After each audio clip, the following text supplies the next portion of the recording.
Good evening, everyone. I'm gonna go over here. Hi, everybody on Zoom, everybody in person, thank you so much for coming. My name is Becca Latham. I'm the Executive Director of Communications and Strategic Planning, which is a very long way of saying that you get a lot of emails from me. So, hi, thank you for coming. We are so excited to welcome psychologist Dr. Doug Bolton to speak to our District 34 families and the Glenview community tonight. Doug Bolton is a licensed clinical psychologist and the director of school consultation for formative psychological services. He spent over 20 years as a psychologist and principal at North Shore Academy, a K-12 therapeutic school in Highland Park. Dr. Bolton provides consultation, supervision, and professional development to caregivers, educators, and clinicians throughout the Northern Illinois to create communities that foster child and adult resilience. We would like to thank the Deborah Galfin Children's Foundation for sponsoring our speaker tonight. The foundation helps so many of our families in the community and has a strong focus on mental health. Thank you to everyone from the Deborah Galfin Foundation for making tonight possible, and a special thanks to Barbara, the foundation's president, for all you do for our students. So I am going to pass on over now to Dr. Bolton. Thank you. People to be back. I hope you don't remember this because this is one thing I'm going to repeat, okay? But I think it's helpful for me. There's a public health parable. I told this one last time, but it's the parable has two people sitting by a river, and they are having a nice picnic on the Des Plaines River, beautiful river. And they look up and there's a child flailing in the water, and they jump in and they get this child to safety. And when they look up, there are two more kids in the water, and they dive back in to get those kids, and they get those kids out, and they're exhausted. And they look up and the river is filled with kids. And one of them dives back in to save these kids, and the other one goes up on shore. And the one in the water yells, "Why are you going up on shore? How are we going to save these kids? I can't do it on my own." The one on shore says, "I'm going upstream. I want to figure out why these kids are falling in." And I think it's a parable for us, especially as we think about the mental health challenges our kids are facing. And especially when we think about behavior. The thing about behavior is always a downstream problem. There's always something before. So some of the upstream problems that show up are stress that we put on kids. We talked about that last time. Trauma, skill deficits, slower development, a lot of things are upstream, and behavior shows up downstream. When we focus on behavior, we're almost always solving the wrong problem. There's always something upstream. The thing about downstream problems is downstream solutions to problems is they're fast and tangible. There's a behavior, I've got a punishment for that, I've got an incentive program for that. But the thing is, it doesn't address the cause. And so it may last for a little bit, but it doesn't last over time. The thing about upstream problems is they are slower. It takes a longer time to get there, but when they work, they really work because they do hit the long-term upstream issues. So I want to use that as a backdrop to take a look at some of the research on how we understand behavior, because the research has changed a lot. We have been ignoring research from 150 years ago, and in the last 30 years, there's a whole lot of new research to help us understand how to understand how our kids and why our kids melt down. So I want to talk about a new way to understand behavior tonight. But first, what I want to do is I want to take a look at the old model. And the old model sees behavior through the lens of motivation, right? That if there's a problem, we're going to use a carrot or stick to change the motivational equation for kids. This all with John Watson.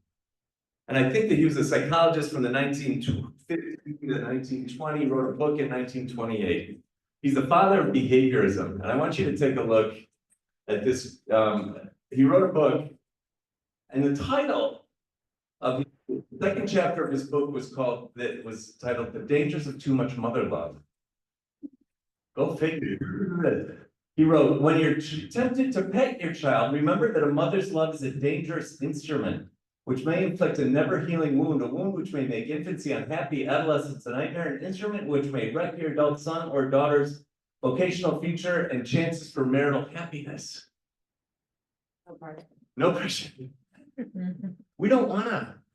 The goal here is not to give kids any kind of affection, because what affection will do is it will reinforce negative behaviors. Here's the thing, we think this is kind of crazy now, don't we? And yet what happens when kids are struggling? This is kind of our go-to strategy. Do not reinforce the behavior. Do not show them any affection when they're having a hard time, right? This kind of comes roaring back fiercely for us. B.F. Skinner came along after Watson, and for him, it's all about reinforcement. He created the Skinner box, and the Skinner box was amazing because what it did was you put animals in the Skinner box, rats, pigeons, monkeys, whatever, and what they would do is get them to do remarkable things based on the reinforcement from these pellets. He even said, "Give me a child, and I will shape him into anything." But we know that this menu of reinforcement and punishment now has some real limitations. And I think we've got to take a look at these limitations. See, behavioral interventions work. They don't work in the short run. They can be very powerful. You put a gun to my head, and there's a lot of things I'll do, right? You give me $5 million, who knows what I might do, right? It works, it can work in the moment. But the problem is that there's a cost. Dude.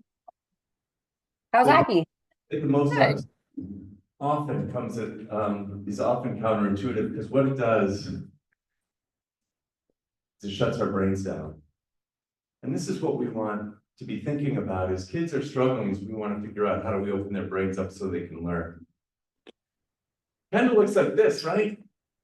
It's either the fork or the carrot, and we're constantly focused in this system on one or the other, and it's really hard to be fully engaged in what we're asking kids to do. I was doing this, I was learning about this, and I was taking spin classes. Does anyone here take spin classes? So I walk in and there's probably 12 bikes, right? And I'm an old guy. My goal is just to get my heart rate up, to make it out alive, right? Without having to use the paddles, right? That's my goal, get a sweat. So I get on my bike, and the head trainer says, today we're gonna do something special. There's gonna be a prize for the person who has the most watts.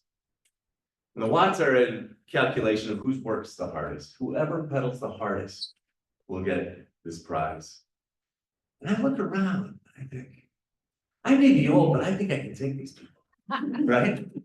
And so I start pedaling, she says go, I start pedaling, and there's like a river of sweat under me, I'm beet red. I think 3 people had to get me off the bike, it wasn't pretty, right? I couldn't exercise for another 4 days, I was just so depleted. Have you ever done that where you exercise so hard and you just don't have it left in you anymore? And it was interesting because there were 2 things that were pretty embarrassing about this story, if it's not embarrassing. Right?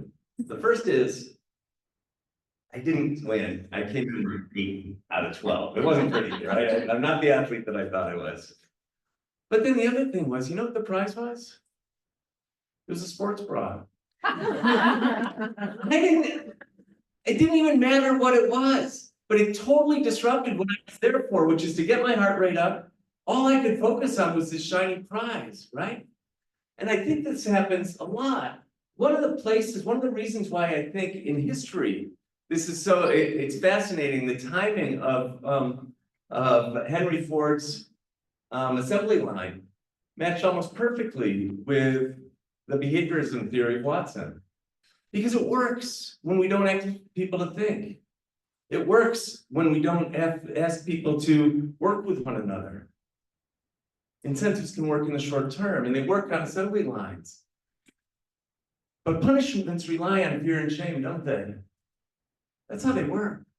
I'm scared that this is going to happen. And with incentives, we do the right things for the wrong reasons. There's This is a very popular thing to do over the summer. I'll bet you your kids have participated in this. Mine did. Mine certainly did. You know, reading in the summer is good. We know that, right? We want kids to read in the summer. And so we incentivize them to read over the summer. We give them book bucks, we get, you know, there's all sorts of incentive programs to get kids to read. And so what they did was they did research on these kids. And what they found is the kids who were incentivized to read more. Great, right? That data looks great until they look at the next year, when they stopped incentivizing those kids. The kids who were incentivized once, and then all of a sudden, they were not incentivized the next summer, they read less than the peers who were never incentivized at all. And the other thing is they reported enjoying reading less. You know what else they did? They chose books with more pictures. They wanted to get through it. They chose books that were shorter. They didn't do well on comprehension tests. So even though on the surface it looks like, oh, this is great, I've got my kids are reading like crazy, it takes the joy and the motivation, the intrinsic motivation. Barry Schwartz has done a ton of research on this. He says incentives and punishments demoralize what is otherwise a moral act. They change the question in people's minds from is this right or wrong to is this worth the price? So there's an interesting study with young kids about punishment too. In Israel, there were a series of daycare facilities, about 20 daycare facilities. And parents, I know you guys would never do this, but parents were showing up late to pick the kids up. They were showing up 10, 15 minutes late, meaning the teachers didn't get home with their families. So they said, okay, we're gonna do an experiment for half of our daycare facilities. We are gonna fine parents for showing up late. We're gonna fine them $3 to $5, somewhere in there. And so it can add up after 5 late arrivals, right? So they did the study and they were surprised to see what happened. So in the first 5 weeks, this is baseline. So they weren't doing any incentives, any punishments here, any fines here. But week 5, they began the fines. Now the black line is the line that has the fines, and this is the number of late arrivals. Anyone notice what's? No, they're happy to pay. The late arrivals are going up, and they're happy to pay. Why is that? You mean I pay $5 and I get to go to happy hour? Are you kidding me? I get to go grocery shopping and I have my kid in the car? I get to work late so I don't have to work tonight? I'll do this any day. And instead of showing 10 or 15 minutes late, they would show up an hour late because they paid for it. They paid for that hour, right? And so you can see the number of late arrivals doubled.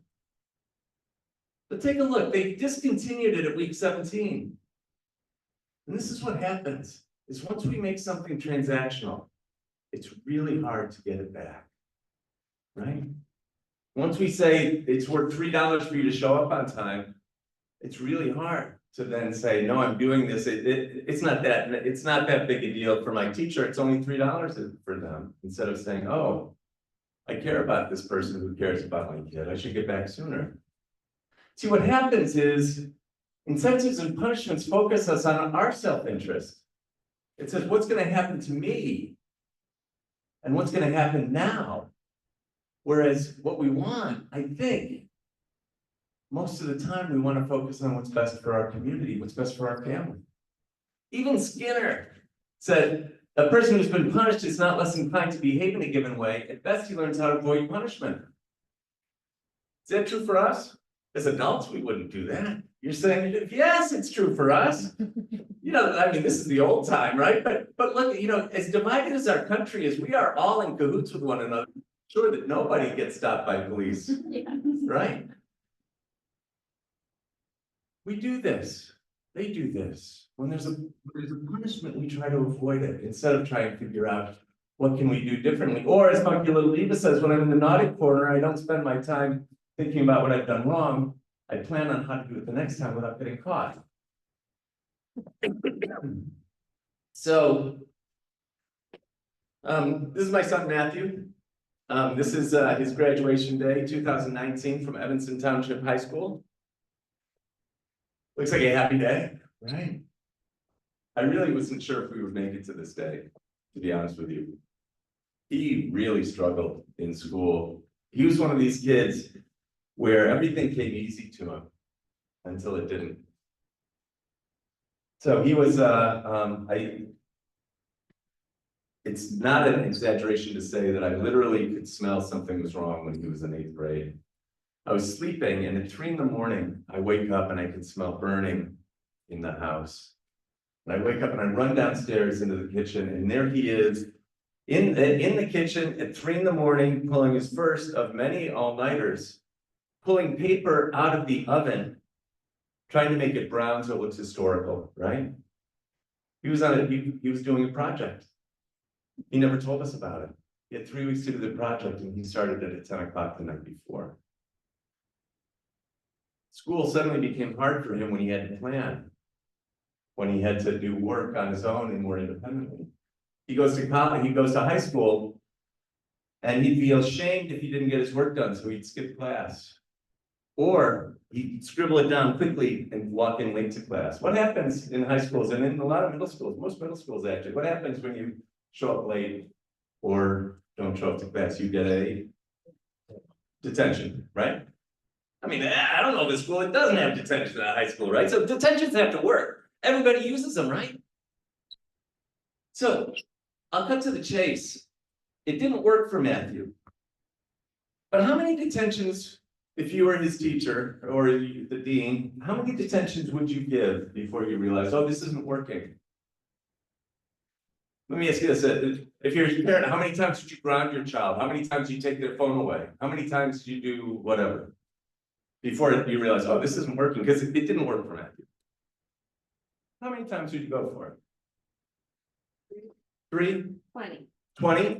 Do I hear 30? 30, 30, 30, going. You get it at 20. Yeah, so 20. So Matthew finally makes it to his senior year. Still struggling. And but he comes to me right the week before graduation and he says, I've achieved something, Dad, I don't think I've ever that I didn't think I was gonna achieve. And I'm like, National Honor Society? And I'm like, you're gonna speak at graduation? What is it? And he says, I hit 500. He had 500 detentions in 4 years at Evanston Township High School. I didn't even know this page existed on the parent portal, right? So he only served 466, although that actually is 92%. I think he got an A in detention, to be honest with you. So here's the thing. He didn't serve all of his detention, so he doesn't get to go to prom. Didn't get to go to Great America with his class. They threatened not to have him walk in graduation. How is going to prom related to being late to class? Were they worried that he was going to be late for his date? Like that's what they were really worried about? But what we do is we pile on when it's not working, don't we? We keep doing the same thing 500 times, even if it doesn't work. Or we pile it on and we give Saturday detentions. Why didn't this work? Because what's upstream for Matthew? Executive functioning problems. Guess what detentions don't do? They do nothing for executive functioning problems. They had the wrong solution. They weren't looking upstream. I would do, it was interesting. I walked through the hallways at parent-teacher conferences twice a year. I'd go to his parent-teacher conferences, and they all wanted to say, what a nice kid when he shows up. He always participates, but he's got a 35 in here, and here's all the work he's got to do. And I carried his shame for those 2 hours, 2 nights a week, but he's carrying that shame all the time, isn't he?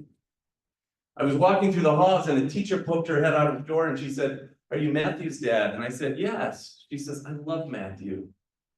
I said, I love you. Who are you?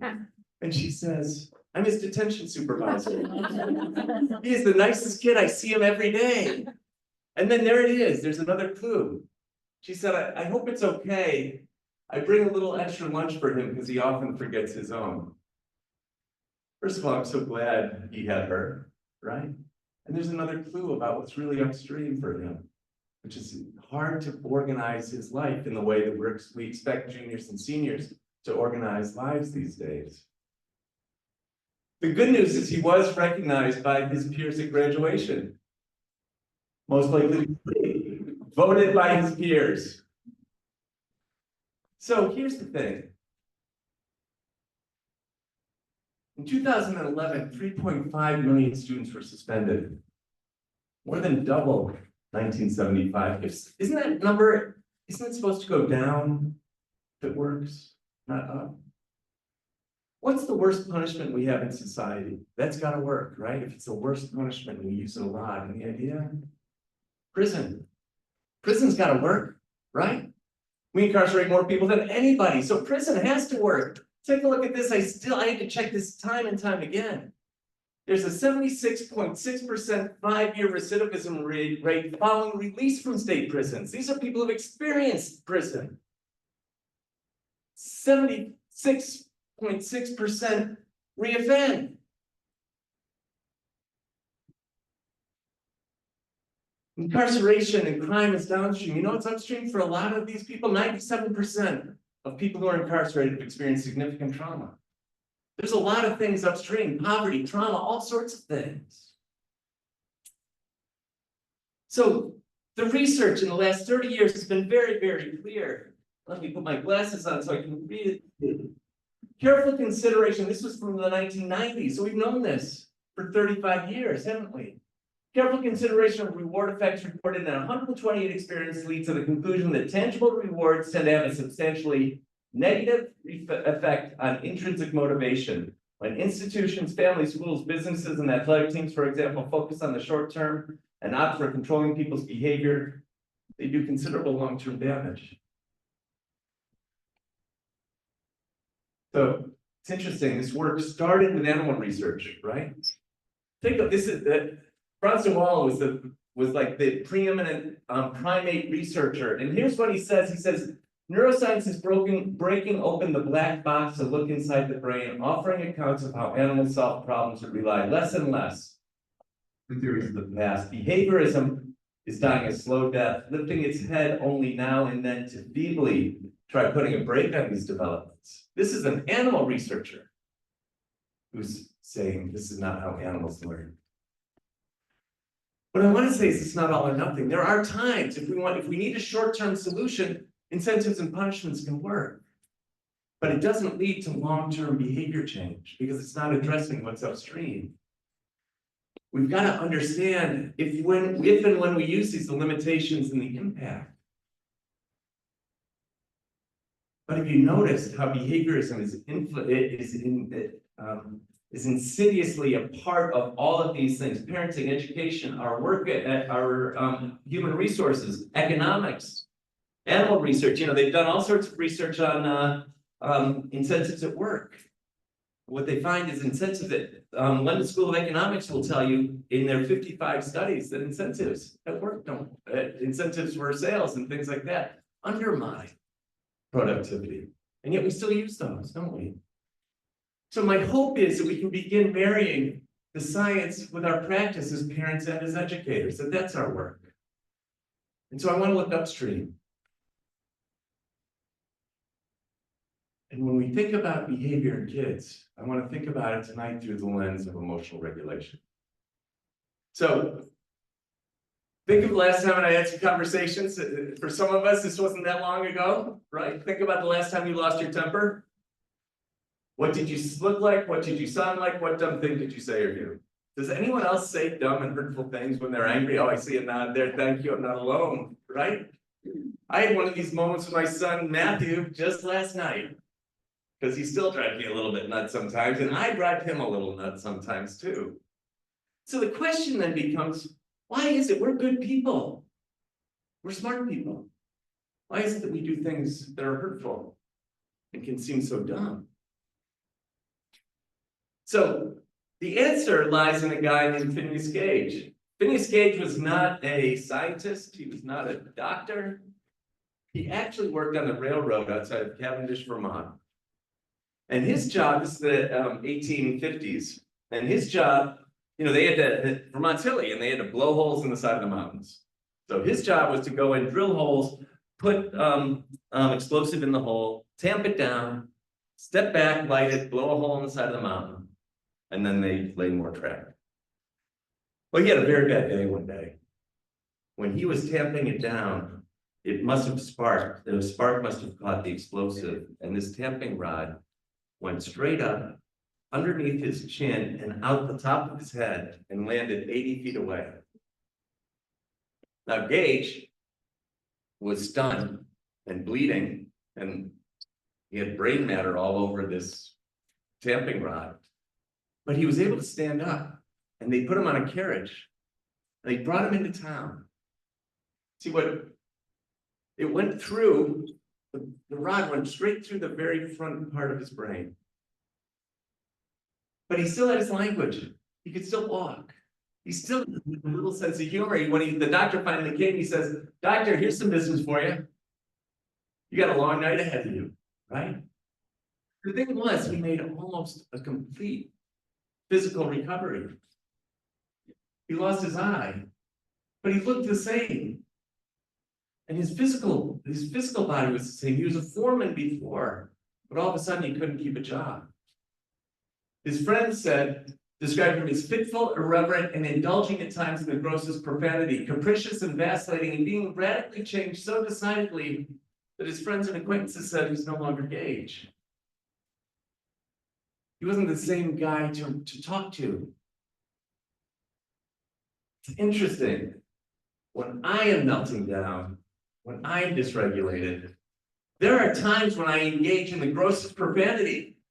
I could be described as capricious and vacillating and being radically changed, and people are like, that can't be the guy who gave the talk on emotional regulation. But there I am. I know all this stuff, and I still get there. Because what this part of the brain that the tampering rod went through does some very, very important things. It's in charge of, among other things, impulse control and inhibition, emotional regulation, the ability to initiate tasks, to persist after we've started, to persist through struggle, right? To transition from one activity to another, to have empathy for other people, the ability to maintain attention, the ability to plan, all of these things. Guess what Matthew struggled with? A lot of these, right? I like what Robert Sapolsky says. He says, this part of our brain makes you do the harder thing when it's the right thing to do. This is the part of the brain that when you have to cook dinner, but you're watching Netflix and you want to watch one more, you get up off the couch to do dinner, it doesn't change the laundry, or that makes you say, okay, I should do an outline before I dive into writing. The thing that helps you bite your tongue when you feel like saying that thing that's going to be hurtful to people. That's what this part of our brain does.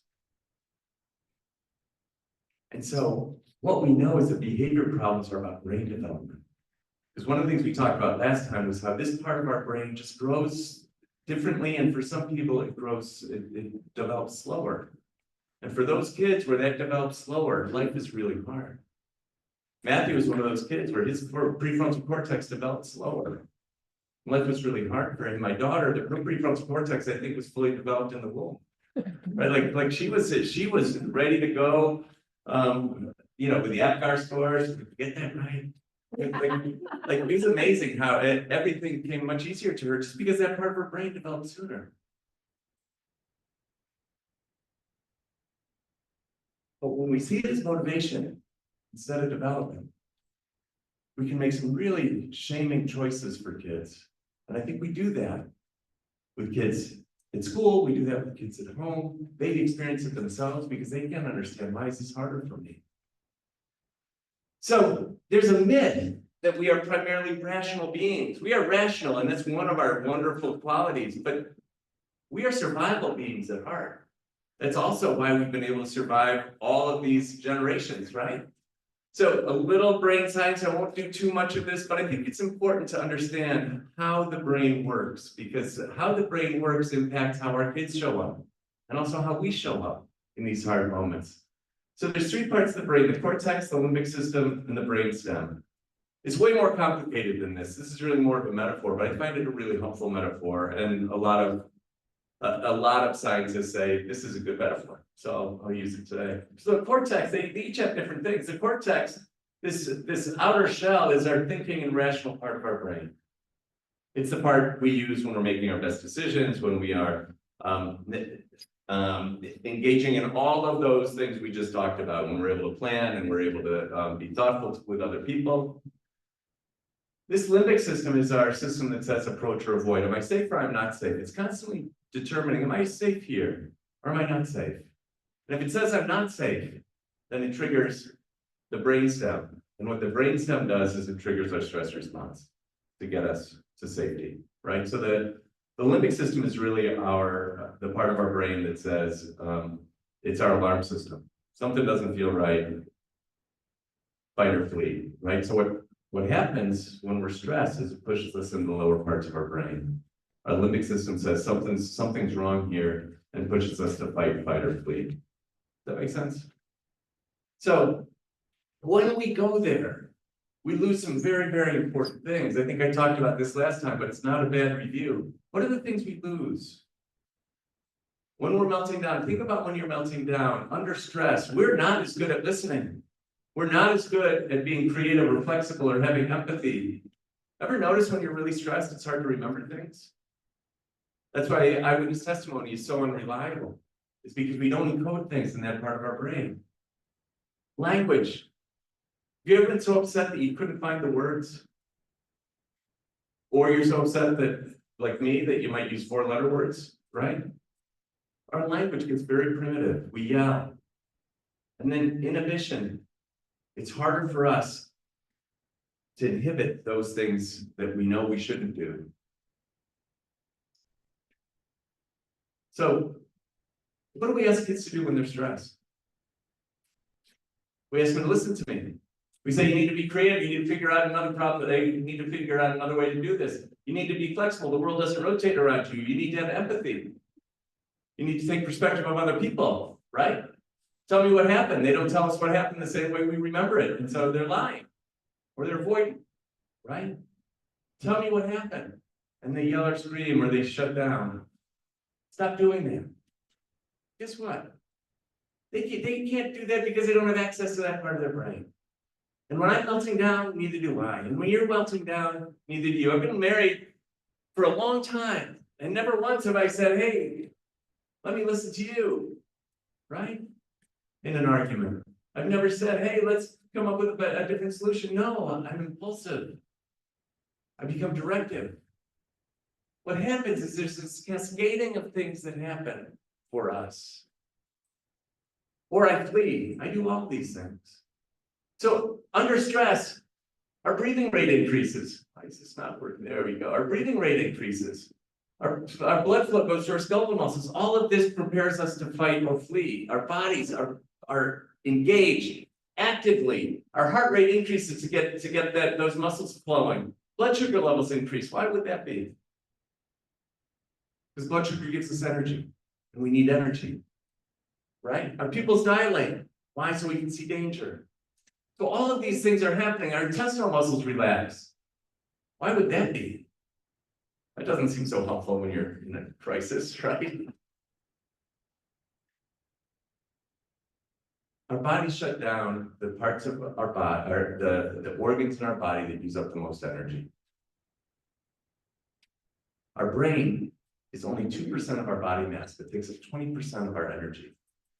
And then our intestinal system, our digestive system, takes up a ton of energy. So have you ever had to give a toast or something, got a dry mouth? That's your intestinal system shutting down, right? Irritable bowel syndrome, all of these things this is your intestinal system shutting down. And so we talk about being in full brain or lower brain. We talk about being regulated or dysregulated, right? These are just some of the ways that we can talk about it. There's a guy who said that it's like losing 30 IQ points when we're melting down. Seems about right when I think about myself. It's like, wow, I am that dumb. I think I'm closer to 45, actually. I get really shocked at how dumb I can be. In fact, if they did a brain scan, this is what I look like when I'm melting down. But here's the thing. When there's a dysregulated kid, there's always a dysregulated adult. It's really hard to stay regulated when your child is dysregulated. And it can be because they're so sad. And then we try and get them out of it, or it could be because they're angry with us. Dysregulation is wildly contagious. Guess what else? It's not just one directional. When I'm dysregulated, my kids are much more likely to be dysregulated. All of this is true. But here's the thing. When they've lost 30 IQ points and I've lost 30 IQ points, is this a good time to solve the problem? No, it's the worst time to solve the problem. That's why it blows up, because in these moments, we want to solve the problem, but neither of us have access to the parts of our brain when we can solve the problem. And one of the things we're going to talk about is we feel this urgency to solve the problem. And yet, if we can just wait to be able to access our full brains, it goes so much better. So what does the lower brain look like? Well, it's something like that, right? But it also looks like this. Oppositional behavior, right? Just stop everything. Feeling overwhelmed. And then you've got the kid who seems like they are so compliant. They're perfectionistic. And yet inside, they're constantly afraid of making a mistake. And all of a sudden, Sophie's in a partial hospital program. I never would have guessed. Because she carried it in a different way. But she spends a lot of her time dysregulated. So here's the thing. If there's one takeaway, what puts us in the lower brain? I think three main things. Feeling disconnected, feeling devalued, and feeling powerless.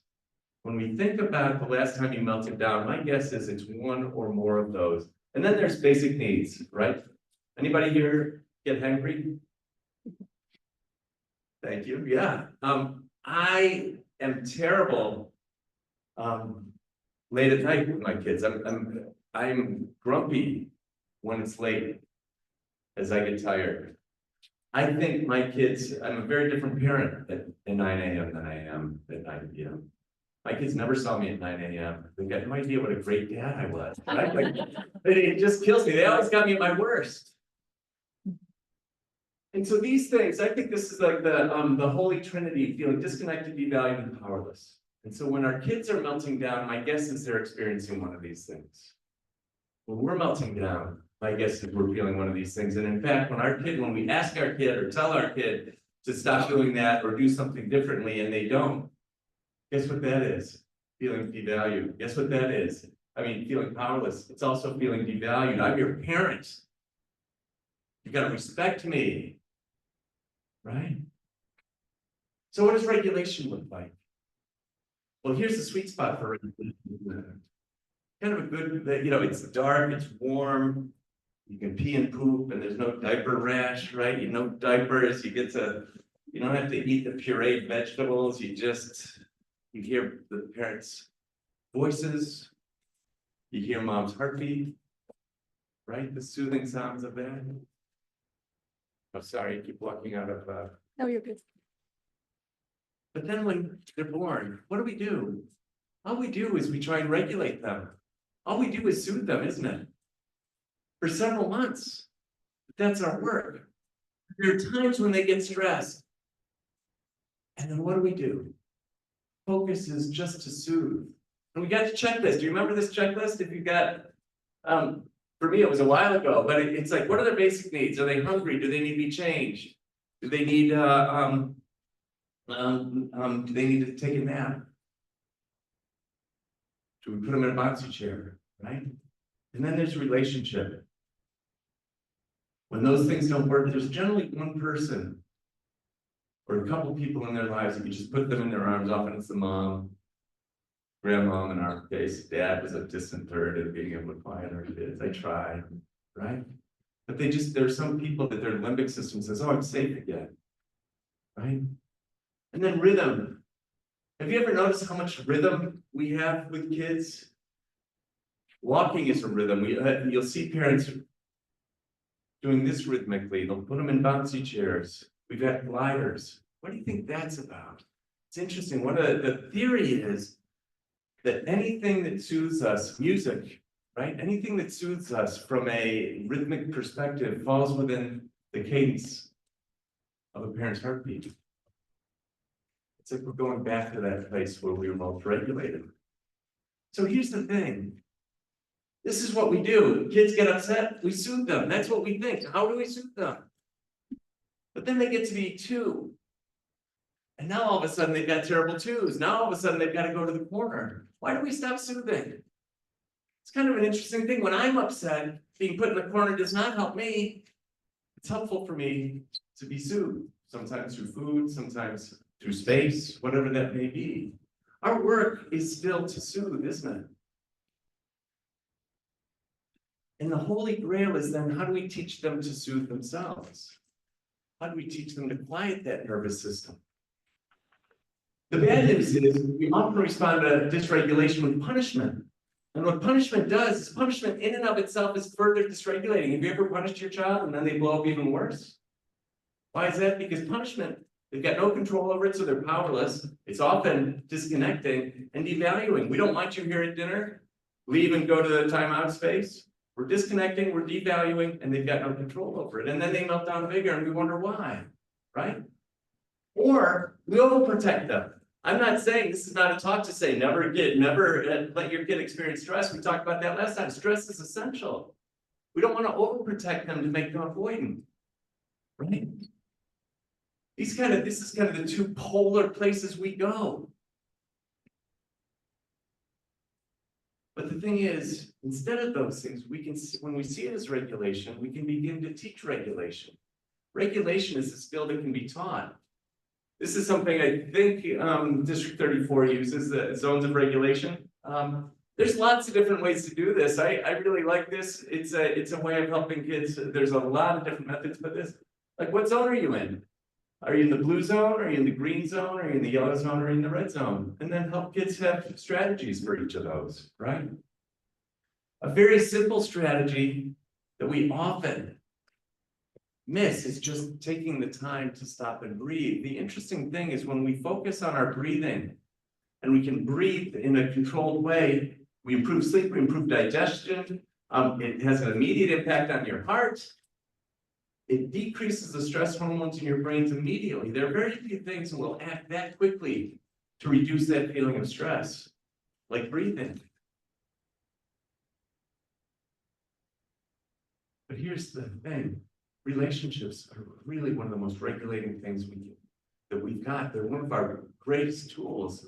What we talk about is this idea of co-regulation.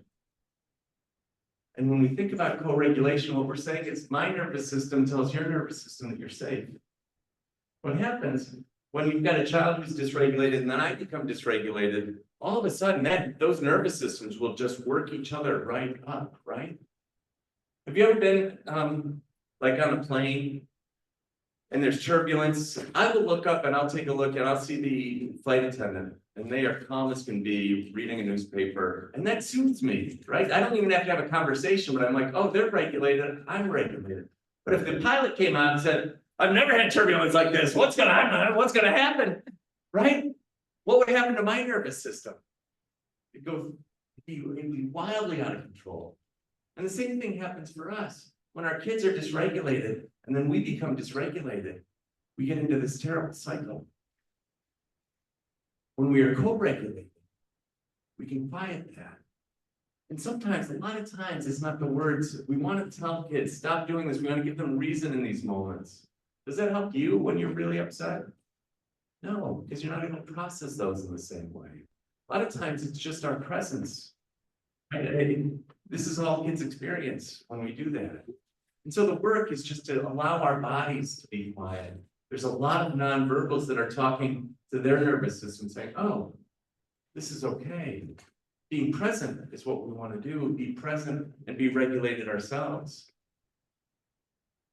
I like this quote. When little people are overwhelmed by big emotions, it's our job to share our calm, not join their chaos. And that's what we want to do, we share our calm. And that's what helps them come. Think about when you're really upset and you talk to a friend. When your friend gets equally upset, there's something kind of that feels justified about that, but it doesn't calm me down. I want to talk about Stuart Scheiker's work. He's got a book called Self-Reg that I find, when I think about emotional regulation, I feel like this guy has really unlocked an important key to this whole idea, and very few people hear or talk about him, and I can't quite understand why. But what he talks about is, can we move from thinking about things as misbehavior to thinking about them as stress behavior? And he talks about 5 domains of stress. The first is biological. People, we get hangry, we get tired, right? For some kids, there are texture sensitivities, right? Lots of different ways to do it. If we're too cold or too hot, all of these things can be dysregulating for us. The second is emotional, especially for kids, but we can often get surprised by the intensity of our emotions, but we can also get surprised by new emotions, right? The first time you get invited to the first time you make a baseball team, your first at bat, your first time going to a birthday party, your first time asking someone out, your first time getting rejected or broken up with, all of these things, right? Your first time you fail a test. All of these things bring on new emotions. And so these emotions can often catch us off guard. Then there's cognitive. You guys are working very hard. The cognitive part of stress. Sitting and listening like this is not easy. You may feel your phone buzzing, and it's like inhibiting that desire to look at it. Thank you for doing that, right? But all of these things are exhausting. Have you ever noticed that when you take, like, and I haven't done this in ages, but when people have to take a 3-hour test, and you're sitting there, and all you're doing is sitting, and you're done, and you're exhausted. It's like you ran a marathon. You're so tired. Even though it's all that brain use. So remember, it takes up 20% of our energy. And there are times, especially when we're asking kids to sit and focus in school, that's a long time to be using that part of our brain. I think we can all relate to social stresses. Our social world is wildly unpredictable. It can catch us off guard. These are also the things that can dysregulate us the most. And then finally, prosocial stress. And I'd never heard of this before. But prosocial stress is the stress that you experience when you're trying to figure out, do I do what's best for me? Or do I do something for other people? If I'm a 5-year-old child and I've got a cookie, do I share it with my sibling or do I eat the whole thing myself? If I share it with my sibling, I feel frustrated. I didn't get to eat it all. If I eat it for myself, I feel guilty. Do I run ahead if I want to be first to PE? All sorts of different ways this shows up, right? Do I help my spouse with the dishes or do I go and watch the ball game, right? There's a stress embedded in there. And so he says that all of these stresses can have a huge impact on us. How stressful is school? School hits all these, doesn't it? And what the education would say is not just for kids. Like when I'm at home and I need to go to the bathroom or I need to get something to eat, I can just go do that. Teachers and students don't get to be like, oh, I think I'll go grab a snack from the lunchroom whenever I want, right? We can't do that. If I'm socially exhausted, I get to go up in my room and read a book. You don't get to do that when it's recess, right? So we've got all of these stresses. And think about the times that you've melted down. Have you ever melted down? Have you ever struggled and not been stressed by something? Have you ever noticed that there's sometimes your kids can be a big pain in the butt and you handle it beautifully? And other times you just handle it really poorly? I handled it really poorly with Matthew last night. I did better today because I had less stress. I wasn't as tired at that moment. I hadn't had a full day of stressful work, right? So stress has a huge part of this. So why would it be any different for kids? And what stress does is it depletes our energy. I love Lisa Feldman-Barrett's work. She talks about brain budgeting. And what she says, she does it, she's like one of the most cited researchers in psychology. She does a lot of work on emotions. What she'll say is that our brains are like a bank account. When we've got a lot of money saved up in our bank account, we can spend, we can be relaxed about money, it's not a big deal. When we are overdrawn, everything is pretty stressful and hard. And so what she says is, we want to make sure that we have our brain budgets are in the positive. right? That we've got that extra energy. So what are some of the things that are the biggest deposits? A good night's sleep, right? A good diet, exercise, movement. These are all really good things. A good, strong relationship. You know, it's interesting. It can be little things or big things. It can be like a hug and a smile when you come home from work. Boom, there's a deposit, right? Get your homework out. Where is your homework? I left it at school. Boom, there's a negative, right? And it's not saying that there should be no negatives. It's just to say, let's make sure that when we're taking, especially for our kids, when we're going to ask for withdrawal, that we make sure that they've got enough in the tank to be able to process that. Does that make sense? So an example of this is cognitive stress. I just want to take a show of hands. Who here is lazy and unmotivated? Thank you. We got a couple. We got a couple. I'm going to find out. I'm going to out you right now. You're going to see. You ready? All right. I want you to look at this word problem, and then I want you to raise your hand. Don't yell it out. Raise your hand when you get the answer. A bat and a ball together cost $1.10. The bat costs $1 more than the ball. How much does the ball cost? As soon as you get it, raise your hand. Two lazy ones jumped up first. I just saw this online, so I'm not gonna. Oh, you saw this already? All right. How? No hands are going up. I saw a couple. Yeah, what do you get? 5 cents. Ding, ding, ding. Everybody else get 5? Who got 10? Couple of people got 10? Yeah, lazy. How many people looked at it and thought, I'm not doing this tonight? Raise your hand. Lazy. Right? Here's the thing. You're not lazy. It's because you don't have, it's late at night, you don't have a lot of your brain budget. The reason why you're lazy if you got it wrong is, did you check your work? You checked your work, right? A bat and ball together costs $1.10. The ball costs, so if the ball costs 10 cents, the bat and the ball together would cost, and the ball costs the bat costs $1 more, the bat would cost $1.10. 10 cents and $1.10 equals $1.20. Right? So then you have to take that extra step to say it's 5 cents. Your brains are working the way they're supposed to, and just to put your lives at ease a little bit, only half of Harvard and MIT grads got the right answer to this. So you're in good company, all right? Yeah. But here's the thing. Our brains are meant to be to work from the law of least effort. So if I asked Karen to get down here and give us as many push-ups as you could do, she'd give us 25 or 30. She's fat. But at some point she'd stop, right? She'd be like, I'm done. But if I whispered to her $1 million for every additional push-up, I bet you could come up with a couple more, right? You leave a little bit in the tank. And our brains and our bodies and our brains are meant to leave a little bit in the tank. And what it does is it protects us for survival. What it does is it doesn't want us to be caught with no energy or no cognitive power to be able to solve problems or to be able to run or fight. They figured this out. They gave the people problems like that one, and they watched to see whose eyes dilated, and they could tell whether they would either drop out of it, whether they would either quit or answer wrong based on how their eyes were dilated. Any idea why that could be? I gave a clue earlier. What's a fight or flight?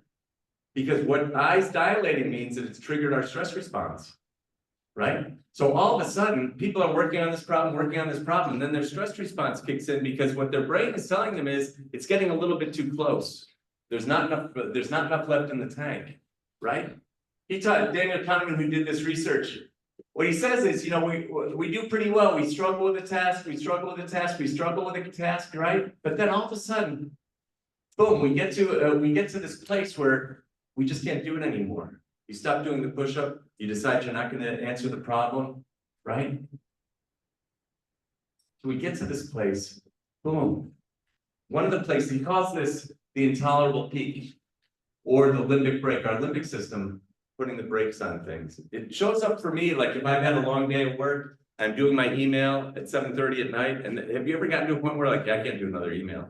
There's nothing going on up here anymore, and I close it and I say, I'm gonna wake up in the morning and do that, right? So that's my limbic break saying, no, you've got to shut this down. You don't have enough left in the tank. Our hypothalamus is our thermometer measuring our glucose expenditure, and it's right next to our amygdala, which it's right in that limbic system. And what it says is it's measuring how much energy is left. Boom, when you run out of, when there's only a little bit of energy left, it triggers the amygdala, triggers the limbic system to say, shut it down. Stop.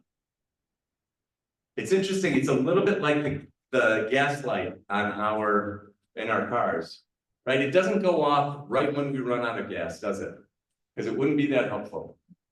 The light goes off 20 or 30 miles, at least 30 because I've gone that far with a light going, right? But what it does is it warns us, and this is what our limbic system is doing. But here's the thing. The more depleted we are when we start a task, the quicker we are to get to this place where we shut it down, right? So if I've had a long day at work and Matthew and I are having a hard time, and Matthew comes to me with something, if I'm up here, it doesn't take long for me to hit that. If I've had a good night's sleep and a nice breakfast and it's morning, right? And I just came back from exercising or whatever, I'm down here, I can tolerate a lot of stuff before I get to that place where I shut it down. And for kids, a lot of times, they've got a lot of things that are coming in. If they've got it in with it, if they're stressed at home and they walk into school, if they've got trauma or slow processing, slower development, past failure, and they've got to step into a space, discrimination, poverty, family stress, social stress, school stresses, all of these things. You know, if I've got, imagine a child, parents are divorced, living in separate places, he's staying with dad, but he left his backpack at mom's. Dad leaves to work early, he doesn't have his homework, so he can get his homework done. Dad had to leave in the morning, he had to get himself a breakfast and off to the bus. He's stressed because he doesn't have his bag, his dad's not around, he walks out to the bus, and the bus driver says, you're late again, if this happens again, I'm not picking you up, I'm not waiting. They get into school, and the teacher says, no homework again? All of these are withdrawals. And you can imagine by the time first period hits, this kid is right here. Very different than the kid who shows up, whose parents are both home and making pancakes, and we have breakfast together, right? We had a good night's sleep. We walked the dog together this morning, right? There we are, right? The bus driver gives him a high five about the home run he hit last night. Walks in and the teacher says, what a great job you did on that paper. You see how different that is? So what happens when we get to this peak? Looks like this, doesn't it? For us and for kids. Or it looks like this. This is dysregulation. What does oppositional behavior do? It stops everything. It puts a brake on everything. We shut down and we quit. We just continue to try, but we're starting to dissociate. So what do? There's three different options we've got to be able to manage this. The first is we can punish them for melting down. We can punish them for quitting. We can punish them for all these things. Or we can get them to power through. And sometimes we can get them to power through, right? Or we can help them replenish before they continue this. The problem is when we punish, it further depletes our resources, right? Punishments are huge withdrawals from our brain back. So what we often do is take a kid who's dysregulated and then we punish them in that moment. And they're not able, and then we wonder again, why do they struggle? Powering through sometimes works, but there's often a cost. The performance isn't as good because they don't have their full brain doing this. The other thing is there are physical costs, and a lot of times will melt down because they just don't have it left. Or I think about this when I think about finals week, especially for college. Imagine how, in high school too, imagine how crazy this is.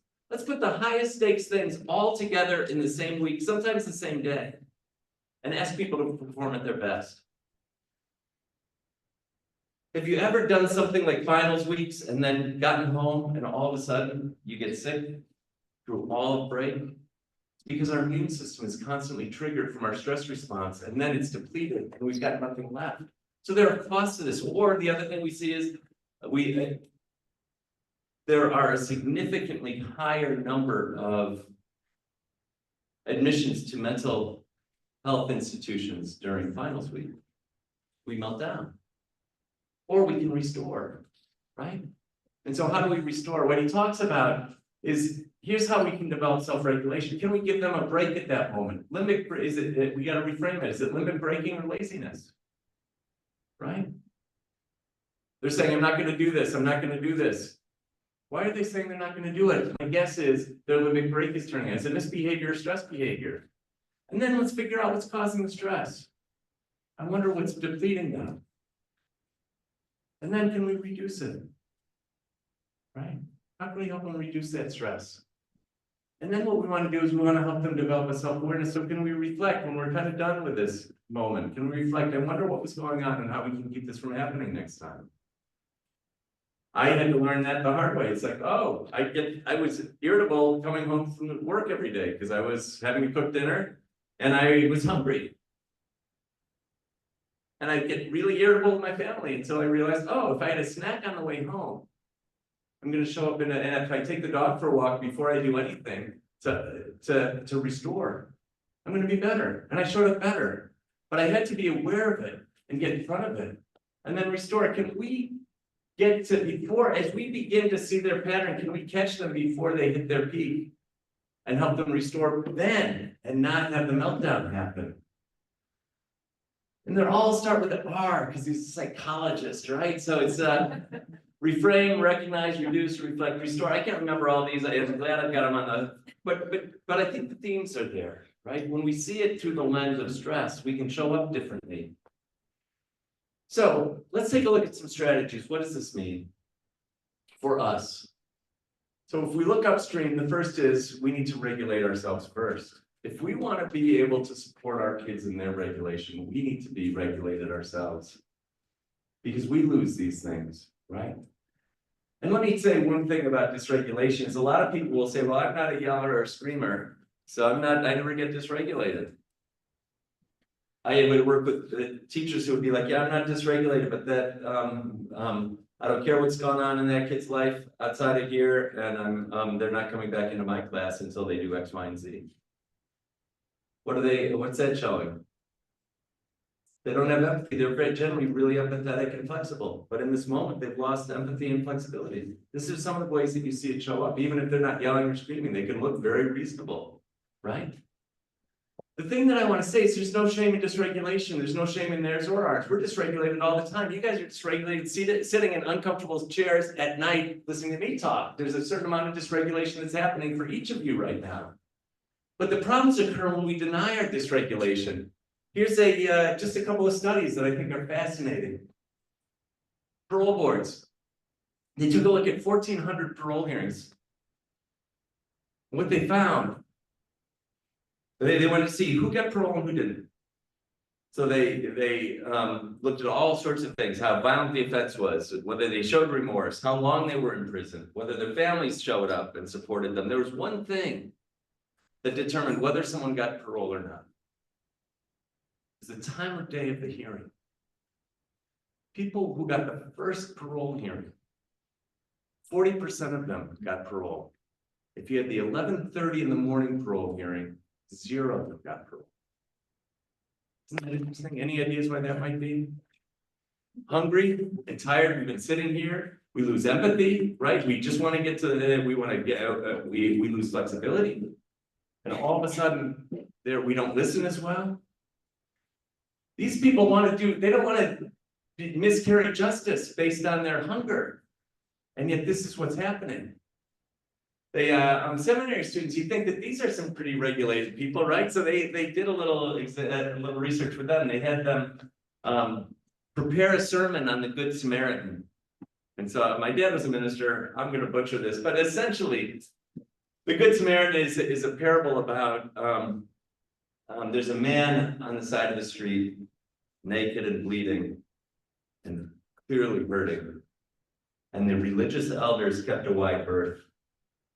And it was a Samaritan, someone who was not religious, who came and picked the man up, took him to an inn, paid for him until he got better.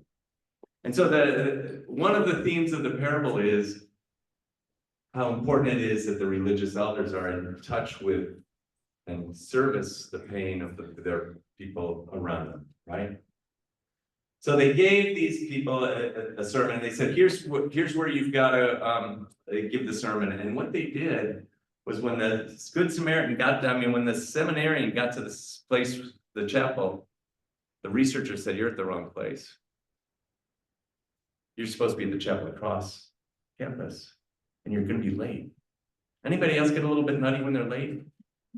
So these people went running across campus, afraid they were going to be late for their sermon. And those researchers, they had to go through an alley, a small alley. And what they did was they put a man bleeding in torn clothes, lying on the ground, groaning. What did these Samaritans do? As they were going to give a sermon on the Good Samaritan, 90% stepped over them to get to the sermon, right? They're good people. They were dysregulated. This is what happens for us. And then anesthesiologists, I'll just say that they make 3 times more mistakes in the afternoons than they do in the mornings. They don't make a lot of mistakes. But if you learn nothing from tonight, surgery and parole hearings in the morning, all right? There's one more that I think is particularly, I find it both tragic and darkly, it's really quite dark. So they have the LSU football. They love their football in Louisiana. What they found is that after an upset loss, juvenile judges in Louisiana, the next week, added 1,300 days of punishment to juvenile defendants. They aren't aware of that, that their bad mood from their football team losing, and yet the data is very, very clear about this. Our feelings catch us off guard, and then we do and we say things that are really hurtful to our kids and to each other, right? We do this. Can we own that? And we also, because if we don't own it, then we're going to continue to make these decisions. We make our worst parenting decisions when we're dysregulated. Have you guys noticed that? I certainly do. The hallmarks of our dysregulation are a sense of urgency. This has to be solved now, and an exaggeration. If my 3-year-old just lied to me, if I don't come down hard on them, they're going to be a serial liar, right? If they don't do their kindergarten assignment, they're never going to be able to hold down a job, right? There's a little bit of this that shows up, right? The thing is, it doesn't have to be you. If you're dysregulated, take a step away. Let you both get regulated. And sometimes it's your spouse can do it, sometimes an older sibling, but it's just like, let's get the most regulated person in there to either help me or help them. Our children are watching how we do this. They're going to learn. I love this quote. Children have never been very good at listening to their elders, but they've never failed to imitate them. They're watching. If they see us, they may not use the same strategies as we use. But if they can watch us and watch us notice our dysregulation, watch us take some time to breathe, watch us say, I'm really upset right now. I shouldn't have given you the 6 months of no television. That's bad for you and me, right? Right? I'll rethink that. The second is, can we pause and ponder? And I think that we don't do enough pausing and pondering as a society. So I was asked to do some work with the Highland Park teachers after the shooting in Highland Park, because they had students coming in and they were worried, what do we do with these kids? And I was able to work with a woman named Mary Jo Barrett, who's been doing trauma work her whole career. Brilliant. And what she said was so helpful to me. She says, what trauma does is it disrupts the rhythms of our lives. She says our lives are filled with times that we expand and times that we contract, right? So a perfect example of contraction is sleep. That's when we slow everything down, right? And then we work a day, we work the whole day, we play, we work, we have dinner, do whatever, and then we go back to sleep. So there's the expansion. sports teams, they warm up and then they play the first half, and then they have halftime, and then they play the second half. And then they rest and take showers and everything else, right? We have a work week and then we've got a weekend, and these rhythms are really important for us. Here's the thing that she said, and I think it applies not only to people who've experienced trauma, because what trauma does is that contraction, our nervous system doesn't quiet when we've experienced significant trauma, so it's hard for our nervous system to contract. But the other thing is, in a busy life, it's really hard to take that time to contract as well. And here's the thing, in order to be our best and expand, we need to contract, right? We would never say to somebody who has a big meeting tomorrow morning, say, I would stay up all night working on that agenda. We'd say, no, you've got to get a good night's sleep, because it's important that we contract in order to expand. She calls this pause and ponder, right? There's a great story that's told by Blair Braverman. She is a dog musher in Alaska.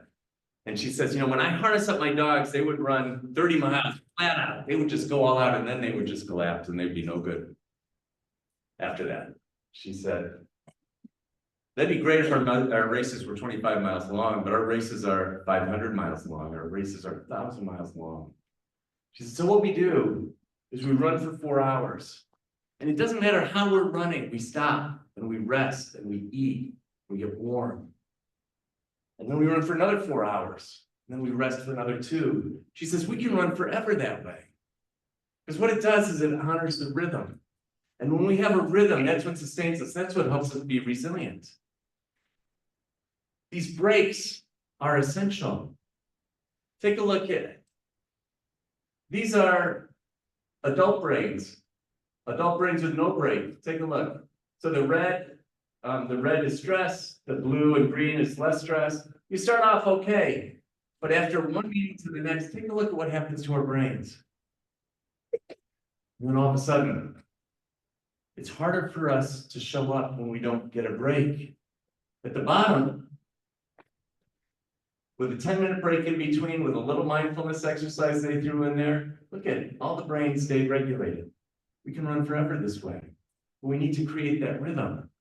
For kids, the interesting thing is these are test scores from, they gave 2 million kids the same test at different times of the day. Guess what? The kids in the 8 o'clock administration, they did the best, clearly, and it went steadily downhill until the 1 o'clock. Because they're cognitively, they were getting depleted, right? Slowly getting more and more dysregulated. They had less access to those parts of their brain. But take a look. This may not look like much, but there's a bump here. There's a bump up here. It doesn't get us back to baseline. But what they found is that this bump is equal to these kids getting 3 weeks of additional instruction. That's a lot. How'd they get that? Just putting in a little break before the test. It's amazing what happens when we create that rhythm. Here's the challenge for us, I think, as a society and as parents. Children's lives have been expanding but not contracting, haven't they? Not only do kids now have a full school day filled with increasingly rigorous academic expectations from teachers who are expected to deliver increasingly rigorous academic expectations with fewer breaks in between. But then they've got to get off, and then they've got to go to travel baseball practice, and then they've got hockey at night, right? These schedules can be incredibly depleting for them and for us. We've got parents who are so many more parents are working 2 jobs now and having to figure out, okay, do they need their hockey helmet or their shin pads? Who's got snacks today? Well, who's going to take which kid where? And we don't have time either individually or to sit down and pause and ponder. It feels like this, right? And it's this rhythm that we need in our lives. Kids work a full school day, and then we tell them, when you get home, I want you to do your homework. Can you imagine if someone asked me to do that after my long work day and said, once you walk in the door, you've got to do your homework, you've got to do your email? That wouldn't work well for me. right? And so some kids can do that. But if you see that that's a problem, then we say, okay, they need to pause. How can we put a pause in there for them? Because they've had a busy, stressful school day. Sleep gets impacted. You know, kids now are, compared to 1980, are getting an hour less sleep. And this is before smartphones. They were getting an hour less sleep. Hour less of contracting.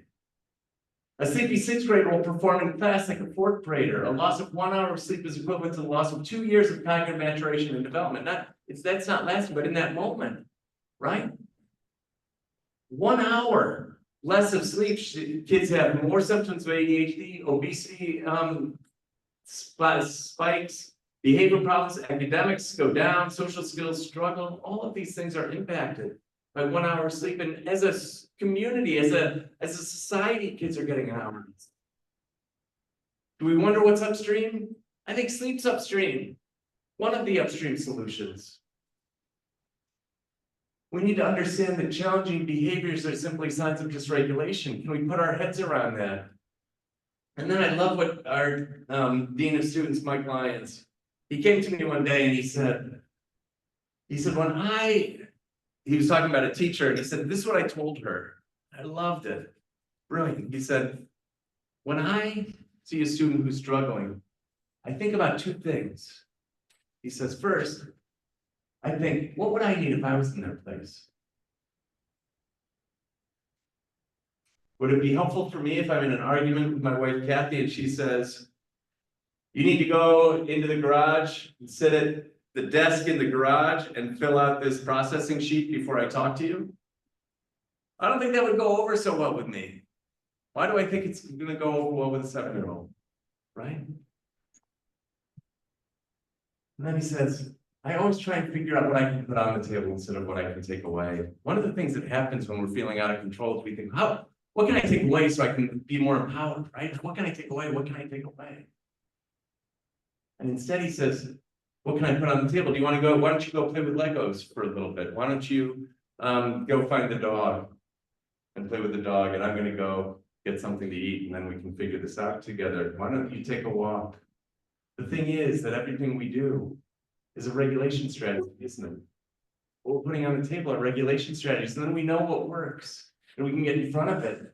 Challenging behaviors are signs of dysregulation. They provide us with the best opportunity to teach regulation. These are our teaching moments when they struggle. We talked about this a little bit before. Co-regulate. When they're upset, can we find somebody? If it's not us, find somebody to be able to sit quietly with them. We don't have to give them the answer, because they won't accept it anyways, but can we just sit quietly with them and say, I understand, it's really frustrating. It's really upsetting. I like this idea of holding space. I think this is the last one. But can we be curious? When they're struggling, our work is to be curious. Ross Greene, he wrote a bunch of great books about the collaborative problem-solving process. But one of the things he says is kids do well if they can. They're doing the best they can. And when they're melting down, they're still just doing the best they can. You know, it's interesting when I'm I yell at I know I'm a psychologist. I know it's not right to yell at my kids. I'm doing the best I can. And what he says is doing well is always preferable to not doing well.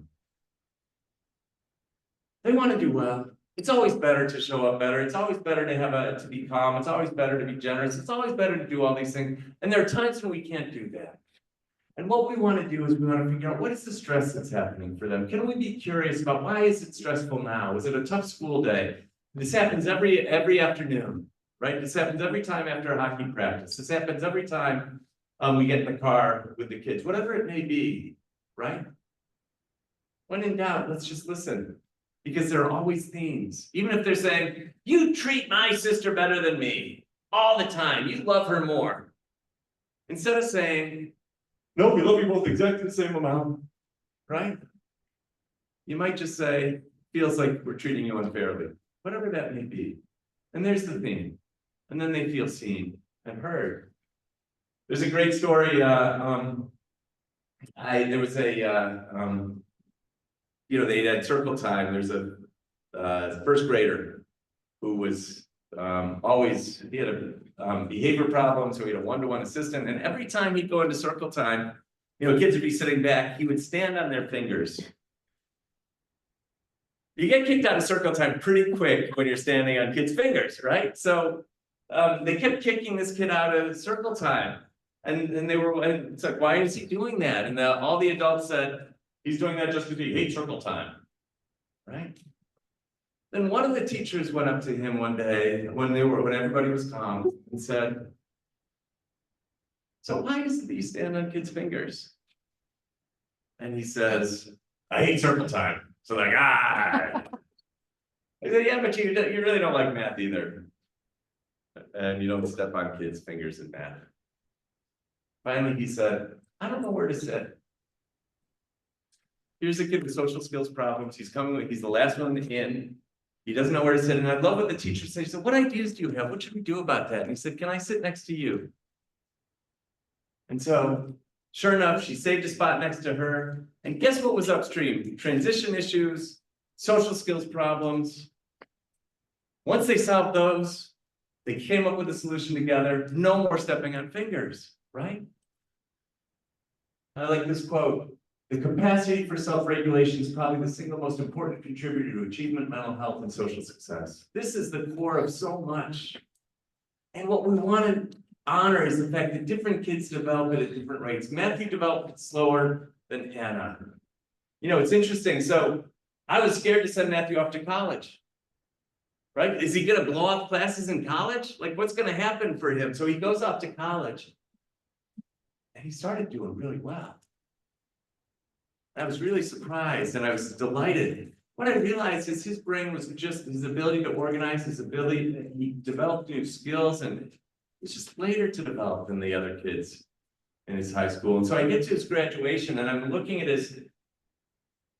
I'm looking at the program at all the names, and I don't see his name in the program. And I'm like, did he not graduate? Like, did I not pay something, right? And I kept turning the pages, and finally at the very end, there are 16 students who graduated with honors. And there was his name. Here he was, he couldn't do much of anything in high school.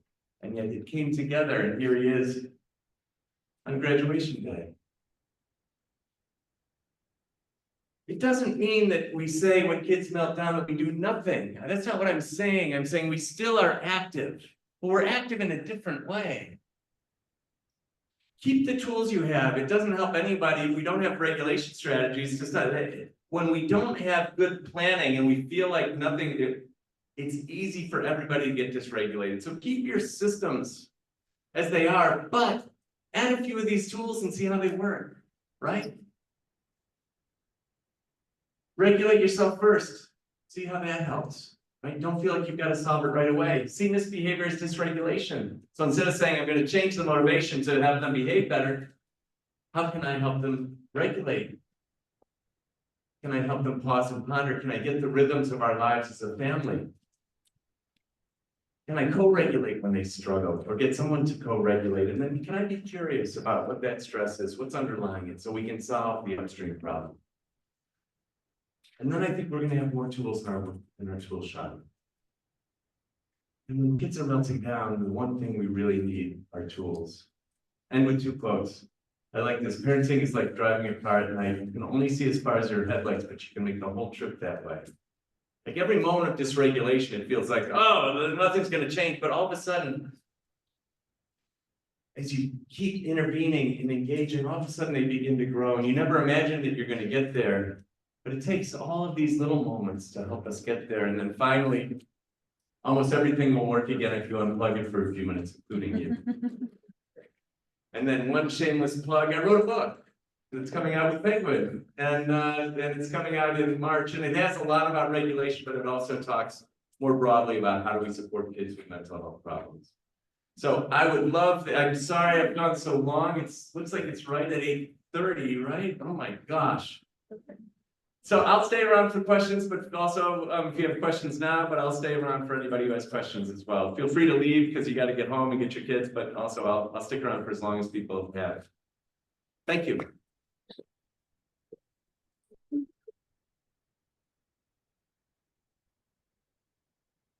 Yeah. I had a question. I found the upstream very interesting, relevant to kind of what we're dealing with at home. I'm curious your perspective, just looking at what's considered the best in class methods right now for children, whether it be ABA therapy or behavioral specialists, it's always that consequence and motivation, reward, starter, all of those things.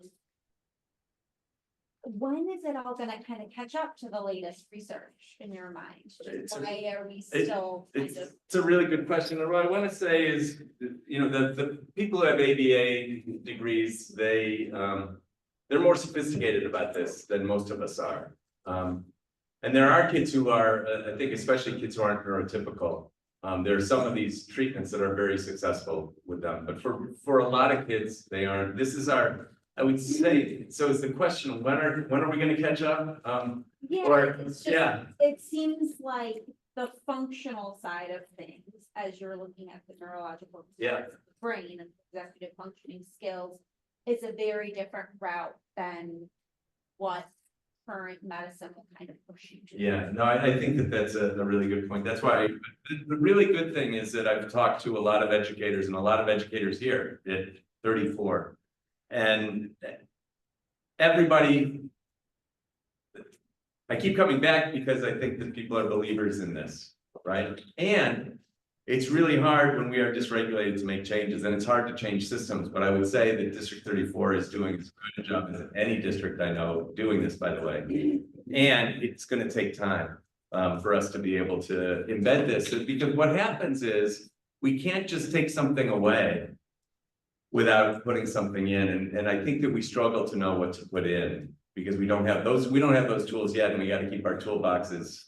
We gotta have all the tools we need. So I think it's a tricky time for us, but what I would say is at North Shore Academy, we were a very behavioral system. And it worked. We thought it worked because we were a behavioral system. It worked because we were really good at developing relationships, and we watched the people who were working best, and they were co-regulators. They weren't the best people they weren't the people giving all the punishments. They were the ones who would regulate the kids. It's like, oh, that's what they're doing. And look at, this is how it shows up in the research, but it takes a while for us to trust that and to be able to develop those skills and systems to be able to support those skills. I know that 34 is doing that work, and that it's slow and it's progressive. Well, and I would say, if I can add, I was gonna say, and it requires an insane amount of patience. It requires an insane amount of patience. And for parents and teachers and principals and, Yeah. everybody that's involved with their kid. I mean, my husband and I have a joke, we're like, it'll be great once he turns 25. Yeah. Like, I hope so, but we don't know There are yet. different problems when they turn 25. I know that, but you're right. And I think about, it's like when I've got one kid who's struggling, imagine having 24 kids and you've got 2 kids who are struggling. Right. And so what we want to do is we want to be able to figure out how do we embed these things. And I think schools could do a better job of figuring out how do we pause and ponder, how do we take these cognitive breaks for kids, these kinds of things. Thank you. Thank you. Other questions together? Yeah. I have a high school junior who's on varsity. Super. Yeah. He comes home right now, and we're near the end, but like, it's 6:30 after being in school, whatever. How do you help them regulate and fill their bucket to have more in them when he literally gets home and has 1,000 things to do and then has to be up the next morning?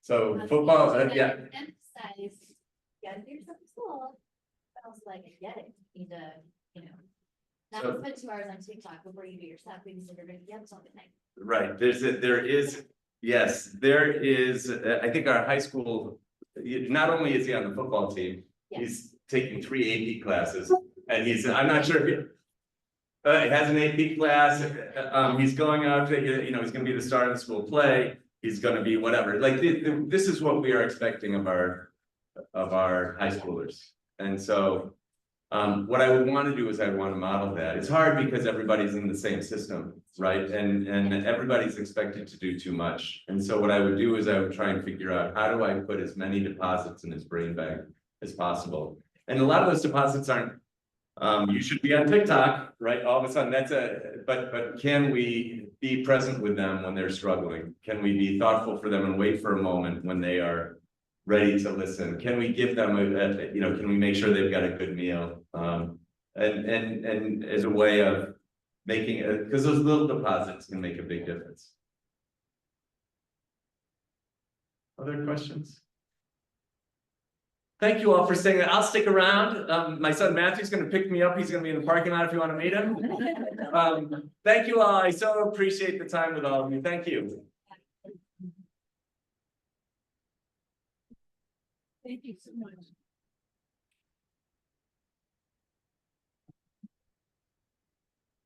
Of course. Nice to meet you. And is this your daughter?